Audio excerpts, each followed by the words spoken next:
Welcome to Jackie's Craft Table. Hello, and thanks for joining me today. I wanted to create one more card for my 2018 Valentine's Day card series.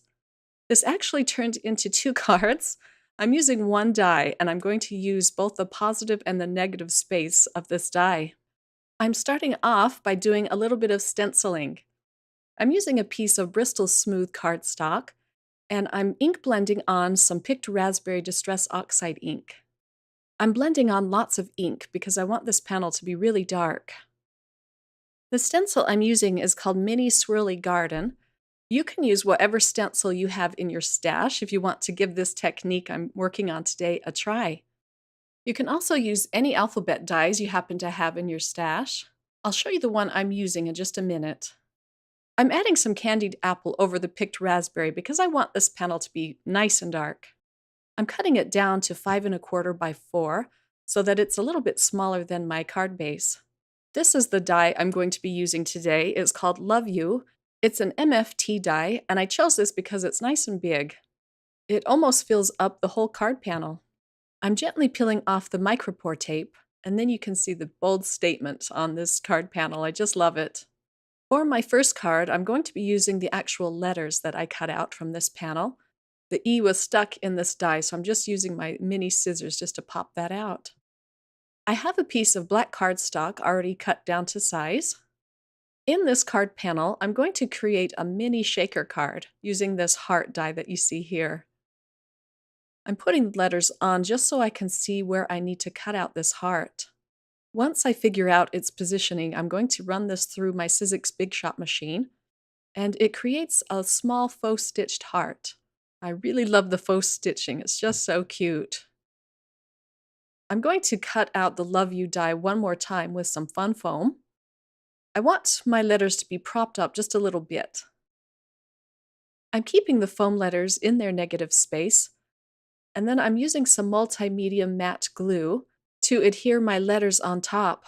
This just helps the letters from wiggling around while I'm trying to glue the paper on top of them. I'm using my acrylic block as a weight, and that's just going to hold the paper letters in place while they dry on top of the fun foam. And you're going to want to let them dry for a good while. I believe I left mine under this acrylic block for about an hour because this is the second time I attempted this, and the first time the paper letters just started peeling off when I started taking them out of the negative space. I don't know if they need an hour, but that's what I gave them. And then once they're completely dry, they just pull out of the negative space very easily. And now I have some nice dimension for these letters. If you don't have fun foam, you could use several letters of cardstock for the same effect. I have a small piece of acetate that I'm going to adhere on the inside of this card panel, and I'm using a little bit of dot liner to stick that on.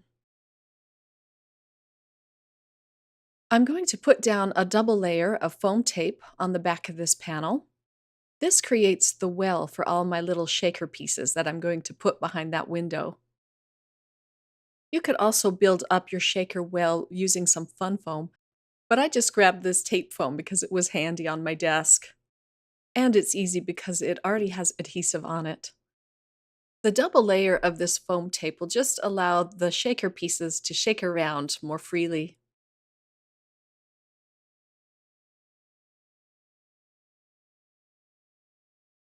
I've decided to make my shaker see-through from the front of the card as well as the inside. I'm using this white heart as sort of a marker of where I need to put the die, and I used a piece of micropore tape as a hinge, just so I get my placement even. Now I can place the die on top, and I'm using more pieces of micropore tape just to hold that onto my card base. And then I could just pull off the little white heart beneath it.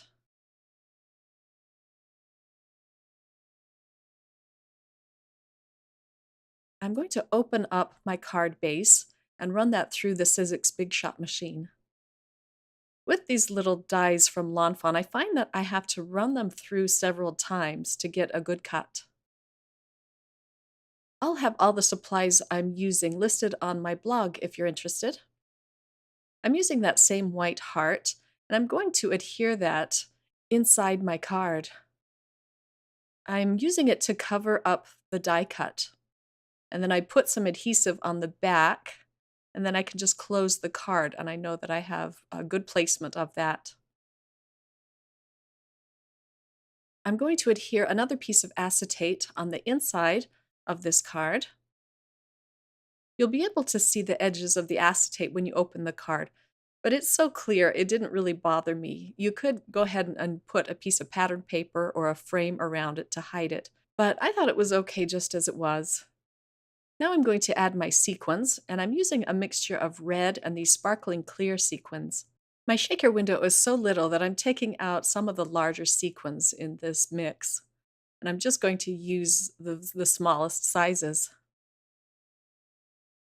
Now that I have all my sequins in place, I'm going to pull off all of the released paper from this panel and add it down onto my card base.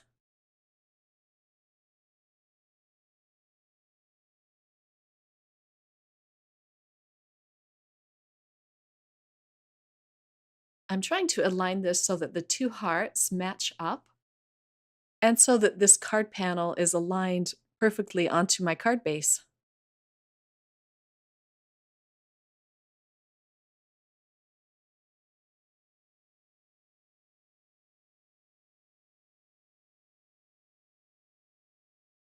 I just love how this turned out. It's such a small shaker, but it adds a lot to the card, a lot of sparkle and a lot of fun.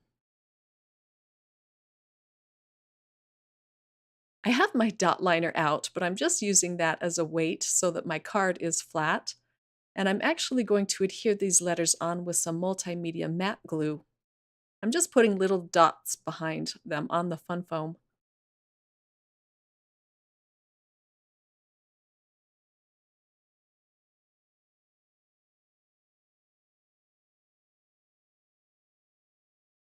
I really love the pop of white on these letters left behind from the stencil.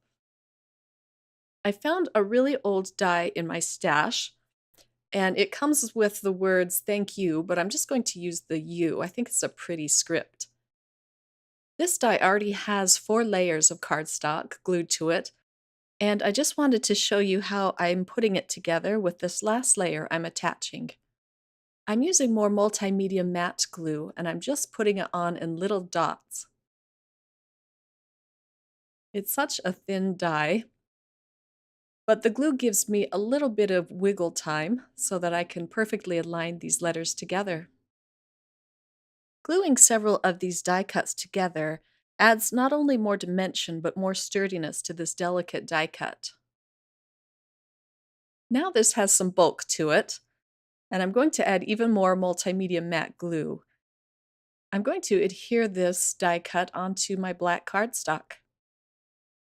I really love how this scripty die cut looks under the rather large block letters above it. It just adds a really cute touch, I think. And that finishes my first card. Now on to my next card. And you're going to have to bear with me through this one. I struggled a lot with it. This footage should really be called card crafting bloopers and what not to do. So I have the negative card panel here. And I'm going to make a big shaker card out of this. And so I'm applying my foam tape. But did you notice that I missed something first? You'll see here in a minute. So I'm doing a really good job putting a double layer of foam tape on. And I remember to put foam tape in between these two words. I want the sequins to show up behind the love word as well as behind the U. And if I don't put a bridge between these two words, all the sequins are just going to fall to the bottom and not show up behind the love word. And once I have that done, then I start pulling out all of my pretty sequins. And I have some sparkling silver ones, and then I'm going for some hot pink ones. It's a really pretty mix. I'm also adding some iridescent white sequins. They're also very pretty. And then I pick it up and I noticed I missed something very essential. I completely forgot to put on the acetate. So, amazingly enough, I was able to pull up all of my foam tape, apply the acetate, and then to put the foam tape back on. Then I put my sequin mix back inside, and now I'm just peeling off the release paper. And the fun doesn't stop there, as you'll see in a minute. So I decided to add a piece of white cardstock behind this sequins panel. And I'm going to put that over the foam tape. And I'm going to press down really hard so that none of the sequins fall out. And then when I turn this over, I notice that my sentiment kind of gets lost. I don't like the white cardstock behind this sentiment. I need more contrast. But I'm going to carry on. I haven't quite decided what to do with this background yet. I'm going to adhere the centers of the O's. An easy way to do this is to put your letter back in, then add glue to the centers, and then when you adhere it to your card, you know that it's going to be perfectly aligned. So I did that with both of my O's, and then I can just pull out the letter. This is where I decide to gently peel off the backing, and I'm amazed that it comes off because I did press it down pretty hard, but I got lucky here. I'm trying not to spill the sequins all over. There are a few strays, but I can pick those up and put them back in. I decide to go with a piece of this Dusty Rose cardstock from Gina K, and it's a very pretty cardstock. And the foam tape stuck really good. And again, I don't think there's enough contrast. So I'm peeling this up, and this time it stuck really good. But I am determined to put a cardstock behind it that's going to make my letters pop. I can't get all of the paper up, but I just come in with my dot liner and go over that, and it works just fine. So they say the third time's the charm, and this time it works. I like this red cardstock. It's called Poppy Red from MFT. And it helps the letters pop more and be more decipherable behind this die cut. I asked my husband what he thought of this, and he said, "Why didn't you just use black cardstock?" And I had one of those duh moments. I actually considered it for a moment because the black really would make my sentiment pop, but I thought, no, done. This is enough. And that completes my second card. Please like this video and subscribe to my YouTube channel. You can also click on the bell if you'd like to be notified when I publish a new video. And don't forget to share this video on your favorite social media. Happy Valentine's Day to you all, and I hope you get a chance to sit down and create something fun. Thanks for watching. Bye.